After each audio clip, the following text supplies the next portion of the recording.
थेट जाऊयात कोल्हापूरमध्ये, ज्या ठिकाणी आमचे प्रतिनिधी शेखर पाटील सध्या आपल्यासोबत आहेत। शेखर, आपण पाहतोय 10 मतदारसंघ आहेत कोल्हापूरमध्ये।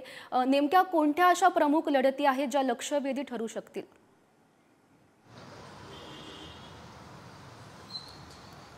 गौरी, कोल्हापूर जिल्ह्यामध्ये एकूण 10 विधानसभा मतदारसंघ आहेत आणि ज्यामध्ये सर्वात महत्त्वाची लढत असणार आहे ती म्हणजे मंत्री हसन मुश्रीफ यांची। खरं तर त्या ठिकाणी आपण बघितलं तर गेल्या अनेक दिवसांपासून प्रचार अगदी टिकेला पोचला होता, शिगेला पोचला होता। अनेक टीका जी आहे ते एकमेकांवरती त्या ठिकाणी करताना अनेक जण पाहायला मिळत होते। याच संपूर्ण मतदारसंघामध्ये शरद पवार सुद्धा येऊन गेले होते, जयंत पाटील देखील काल सांगता सभा त्यांनी घेऊन गेले होते। त्यामुळे निश्चितच या मतदारसंघामध्ये नेमकं काय होणार याकडे सगळ्यांचं लक्ष असणार आहे। विशेष करून पश्चिम महाराष्ट्रातली ही एक महत्त्वाची लढत म्हणून त्याकडे पाहिलं जातं। त्यामुळे निश्चितच कोल्हापूर जिल्ह्यातल्या 10 विधानसभा मतदारसंघांपैकी कागल विधानसभा मतदारसंघ हा महत्त्वाचा मतदारसंघ असणार आहे आणि तिथली लढत देखील महत्त्वाची असणार आहे। दुसरीकडे आपण विचार केला तर कोल्हापूर जिल्ह्याचा यापूर्वी आपण बघितलं तर महाविकास आघाडी म्हणून त्या ठिकाणी मोठ्या ताकदीनं समोर येताना पाहायला मिळत होती, मात्र दुसरीकडे महायुती देखील तेवढ्याच ताकदीनं समोर येताना प्रचारानंतर पाहायला मिळाले। त्यामुळे निश्चितच या संपूर्ण 10 विधानसभा मतदारसंघामध्ये सतेज पाटील असू देत, धनंजय महाडिक असू देत, हसन मुश्रीफ असू देत आणि अनेक दिग्गज नेते जे आहेत त्यांची ताकद जी आहे ती पणाला लागलेली आहे।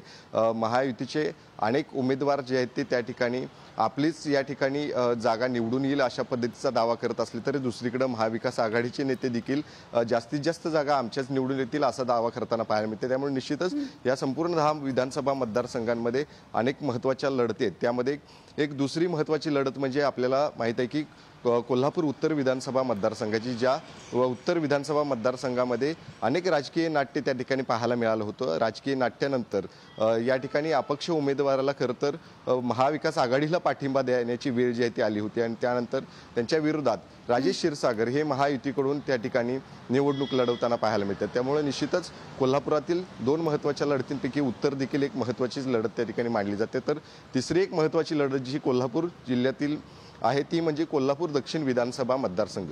आपल्याला माहिती आहे की कोल्हापुरातील राजकारण ज्या 2 घरांभोवती फिरतं ते महाडिक आणि सतेज पाटील या 2 घरातील 2 उमेदवार जे आहेत ते कोल्हापूर दक्षिण विधानसभा मतदारसंघामध्ये आहेत। एकीकडे ऋतुराज पाटील असतील तर दुसरीकडे अमल महाडिक, हे दोघेही त्या ठिकाणी ताकदीनं समोर येताना पाहायला मिळते। त्यामुळे निश्चितच पाटील कुटुंबियांची आणि महाडिक कुटुंबियांची प्रतिष्ठा जी आहे ती या विधानसभा निवडणुकीमध्ये पणाला लागलेली आहे।